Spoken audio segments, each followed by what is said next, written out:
আওয়ামী লীগ এখন মাঠ ছাড়া হলেও তাকে ব্যান করা সেটা গণতন্ত্রের জন্য, রাজনীতির জন্য ভালো হবে না। আপনার বিশ্লেষণ একটু শুনতে চাই।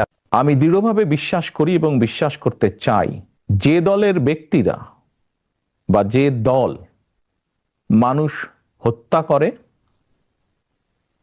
মানুষ গুম করে, মানুষ খুন করে, দেশের মানুষের অর্থ সম্পদ লুটপাট করে বিদেশে পাচার করে, জনগণ তাদেরকে সমর্থন করতে পারে বলে আমি মনে করি না। দল হিসেবে যদি অন্যায় হয়ে থাকে তাহলে তাই হবে। সোজা কথায় অন্যায়কারীর বিচার হতে হবে, তো সেটি ব্যক্তি হোক সেটি দলই হোক। যারা জুলুম করেছে তাদের তো বিচার হতে হবে, সেটি ব্যক্তিও হতে পারে, সেটি দলও হতে পারে। আওয়ামী লীগকে নিষিদ্ধ করলে দেশের গণতন্ত্র বাধাগ্রস্ত হবে, আপনি যদি একটু বলতেন। দেখেন, আওয়ামী লীগ হচ্ছে সব থেকে বড়, সব থেকে পুরাতন দল। আওয়ামী লীগ, আপনি যে কথাটি বললেন, বাংলাদেশকে স্বাধীন করেছে। আওয়ামী লীগকে বাদ দিয়ে আমাদের কোটি কোটি ভোটার আছে, তাদেরকে বাদ দিয়ে একটা নির্বাচন, এটা কারো কাছেই গ্রহণযোগ্য হবে না। আমাদের দেশের জন্য আন্দোলন করতে হবে। আমরা আন্দোলন করতে চাইনি, আমরা সংঘর্ষ চাই না, তবে আমাদেরকে কোনো দিকেই কোনো কি বলবো পথ দেওয়া হচ্ছে না। এখন আমাদের আন্দোলন ছাড়া আর কোনো উপায় নেই। বাংলাদেশের মানুষ এরকম একটা সাজানো নির্বাচন মানবে না। আজ হোক কাল হোক মানুষ রাস্তায় নেমে পড়বে, এটা তারা মানবে না। আমরা যেই শাটডাউন দেখেছি, বাংলাদেশের মানুষ সেটাকে রেসপন্ড করেছে। 13 তারিখে ঢাকা শহর সম্পূর্ণ বন্ধ ছিল। 16-17 তারিখে সারা দেশেই মানুষ বন্ধ রেখেছে। তিনি মানতে রাজি না। দেশের মানুষও এখন ভীষণ অসন্তুষ্ট। দেশে কোনো আইন শৃঙ্খলা নেই, অর্থনীতি একদম নেমে গেছে। দেশ একটা মৌলবাদী দেশ হয়ে যাচ্ছে, এটা কেউই পছন্দ করছে না। আপনি কি মনে করেন না যে আওয়ামী লীগ মানে রাজনৈতিক দল হিসাবে এতটাই দুর্বল এখন হয়েছে? মানে বিভিন্ন জায়গায় আমার কাছে যেরকম লোকজন বলে আর কি, আওয়ামী লীগ পরিচয় দিতেও মানুষ এখন আসলে স্বাচ্ছন্দ্য বোধ করে না। আওয়ামী লীগের তো এরকম অবস্থা কখনো ছিল না। আমাদের দল হচ্ছে আওয়ামী লীগ। এটা হচ্ছে বাংলাদেশের সব থেকে পুরাতন দল, সব থেকে বড় দল। বাংলাদেশ স্বাধীন করেছি আমরা। আমরা কোথাও যাচ্ছি না। আজ হোক কাল হোক আমার মা দেশে ফিরে যাবে। হ্যাঁ, অবশ্যই। এই ইউনূস সরকার হচ্ছে পাকিস্তানির, তাদের সাথে হচ্ছে জামাতে ইসলাম, যারা বাংলাদেশকে কোনোদিন পাকিস্তান থেকে স্বাধীন হতে চায় না। তারা 71-এ জঙ্গি হিসাবে আমাদের আমাদের বাঙালি 3 কোটি বাঙালিকে হত্যা, 30 লক্ষ বাঙালিকে তারা হত্যা করেছে। তো এখন তারাই কিন্তু ইউনূসের সাথে আছে। তারা চাচ্ছে বাংলাদেশ পাকিস্তানের একটা অংশ হয়ে থাকুক। সম্পর্কই হচ্ছে পাকিস্তানের সাথে, তারা সম্পূর্ণভাবে পাকিস্তানের সাথে জড়িত। পাকিস্তানকে তারা পারলে বাংলাদেশে নিয়ে আসে। জামাতে ইসলাম হচ্ছে ইউনূসের মেইন ব্যাকার, তারাই হচ্ছে ইউনূসের মূল শক্তি। আর তারা বাংলাদেশকে পাকিস্তানে পরিণত করতে চায়। বাংলাদেশের মানুষ সাজানো নির্বাচন মানবে না। আর আওয়ামী লীগ সব থেকে বড় দল, সব থেকে পুরাতন দল। আওয়ামী লীগকে শেষ করা সম্ভব না। আজ হোক কাল হোক একদিন আওয়ামী লীগ ফিরে আসবে, এটা হবে। এখন তো বাংলাদেশ সরকার সম্পূর্ণ অবৈধ, এটা তো আমাদের সরকার না, এখানে তো বিশ্বাসের কোনো প্রশ্নই ওঠে না।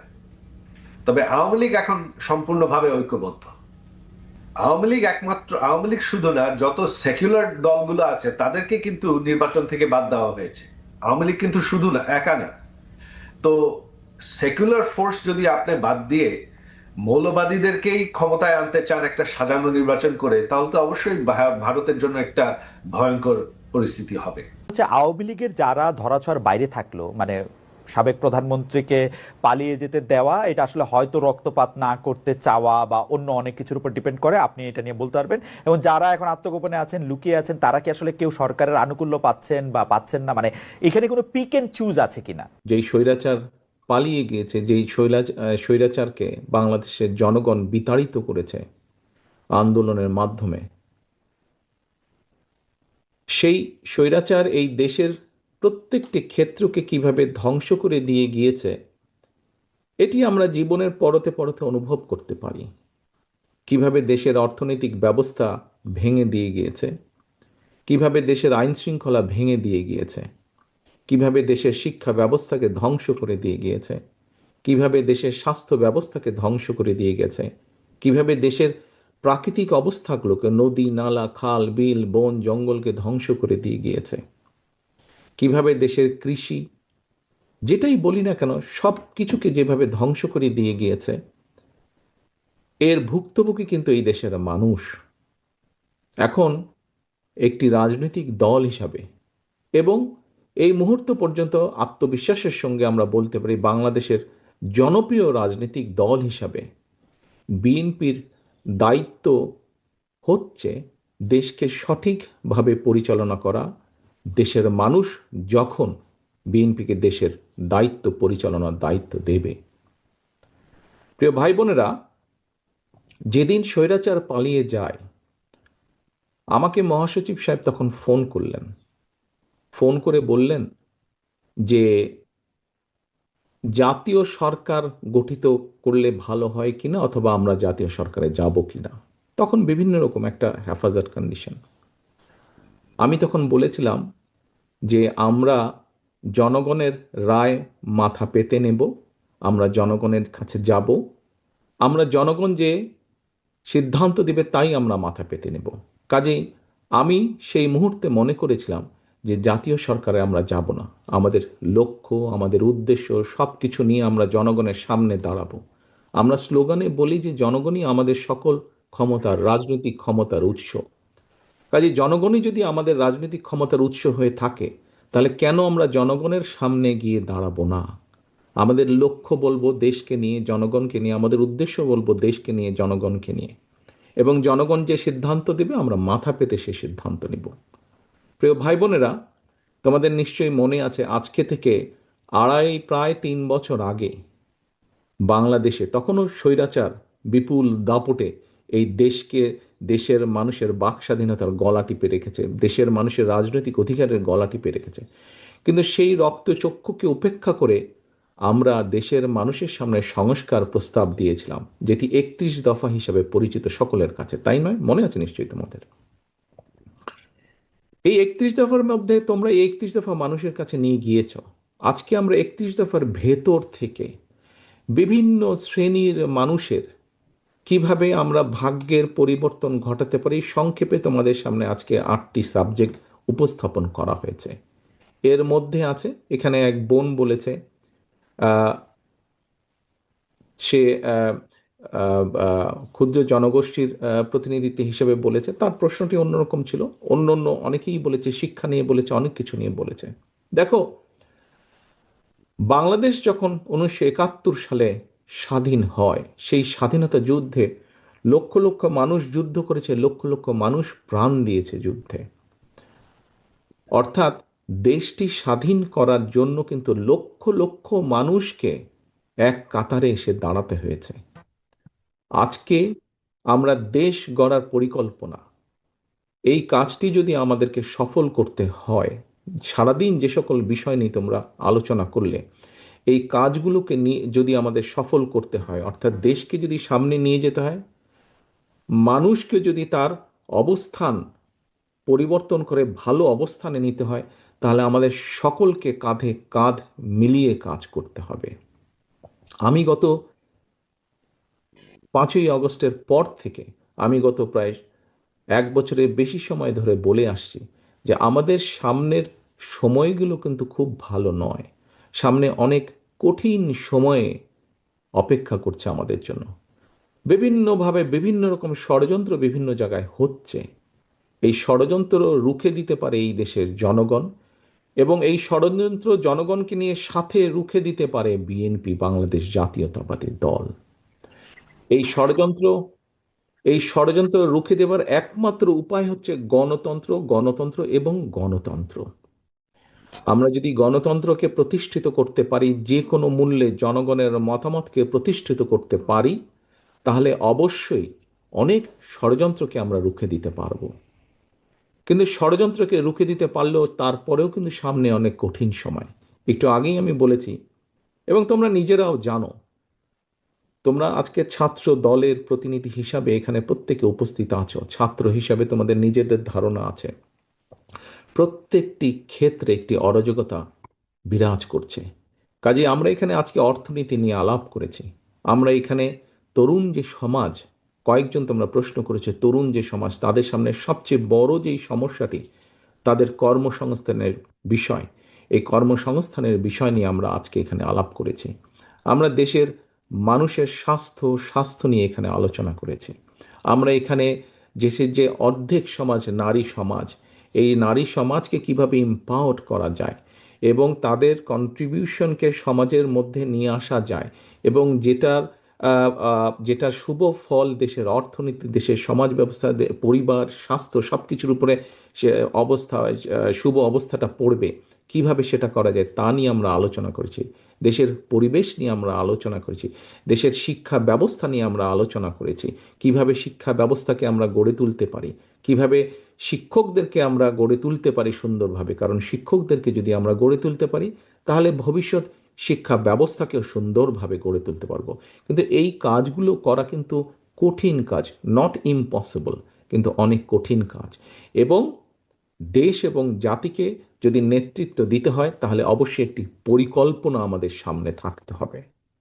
প্রিয় ভাই বোনেরা, তোমরা আজকে যখন এই হলে এসে বসেছো, তোমাদের আলোচনা শুরু হয়েছে, তোমরা যে আলোচনা শুরু হবার সময় তোমাদেরকে প্রত্যেকে একটা করে ফোল্ডার দেওয়া হয়েছে, এবং কিছুক্ষণ পরে, খুব সম্ভবত লাঞ্চের পরে, তোমাদের সকলকে আলাদা আবার হাতে হাতে একটা লিফলেট দেওয়া হয়েছে না তোমাদের? সেই লিফলেটের মধ্যে কি আছে? সেই লিফলেটের মধ্যে কি আছে আমি বলছি। আলাদা একটি লিফলেট তোমাদেরকে দেওয়া হয়েছে।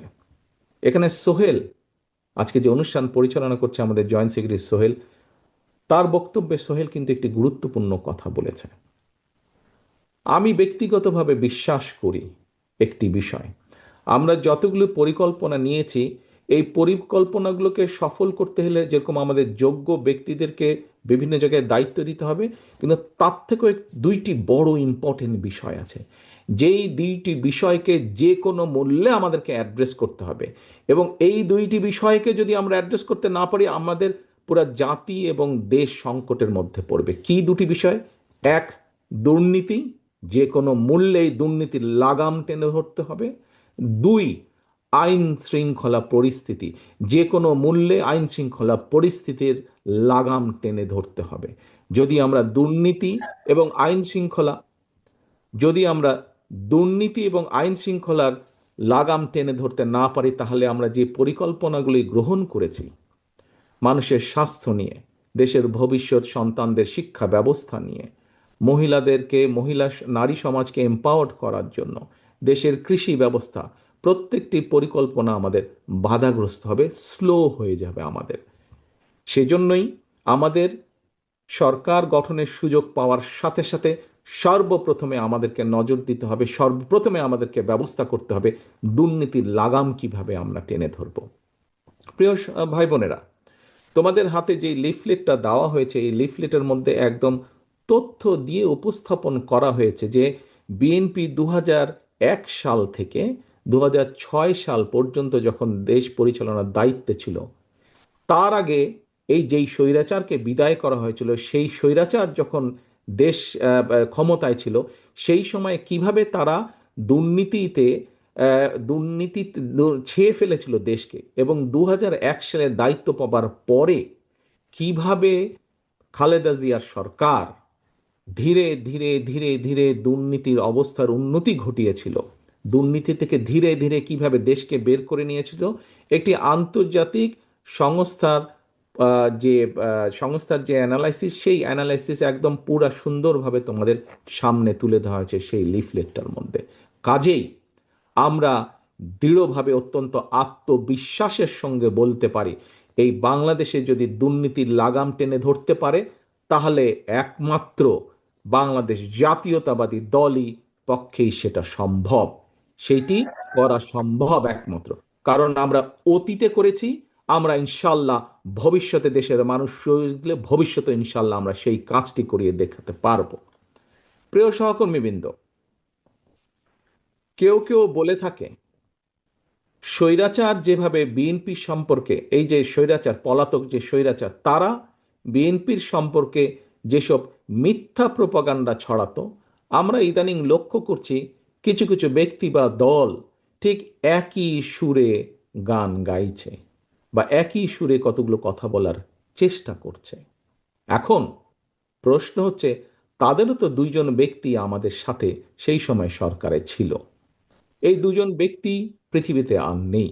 দুজনই সিনিয়র মানুষ, দুজনেই সিনিয়র রাজনীতিবিদ ছিলেন। তারা তারা গত হয়েছেন, কাজেই যে মানুষ নেই তাদের সম্পর্কে অবশ্যই খারাপ কথা বলা উচিত নয়। তাদের প্রতি পরিপূর্ণ সম্মান রেখেই বলতে চাই, সেই দুইজন ব্যক্তির বিএনপি সরকারে শেষ দিন পর্যন্ত থাকা প্রমাণ করে দেয়, এক, দুটো জিনিস প্রমাণ করে যৌক্তিকভাবে। এক, তারা অবশ্যই পূর্ণ কনফিডেন্স ছিল খালেদা জিয়ার উপরে যে খালেদা জিয়া দুর্নীতির বিরুদ্ধে যুদ্ধ করছে, সেজন্যই তারা শেষ দিন পর্যন্ত ছিল, সেজন্যই তারা শেষ দিন পর্যন্ত ছিল। এখন তাদের দলের অন্য যে যত বড় বড় কথা বলি কি না কেন, খালেদা জিয়া শেষ দিন পর্যন্ত দুর্নীতির বিরুদ্ধে যুদ্ধ করেছে এবং দুর্নীতির অবস্থার পরিবর্তন ঘটেছে, এই আত্মবিশ্বাস তাদের মধ্যে ছিল। তারা দেখেছিল সেই সরকারকে, কারণ তো সরকারের ভেতরেই ছিল, সেজন্যই তারা শেষ দিন পর্যন্ত এই বিএনপি সরকারের সাথে তারা ছিল। আমরা এইভাবেই ধরে নিব, আমরা অন্য কিছু বলতে চাই না। কেউ কেউ বলে থাকে যে কেউ কেউ বলে থাকে তাদেরই কেউ কেউ বলে থাকে যে তাদের বিরুদ্ধে কোনো কিছু অভিযোগ পাওয়া যায় না।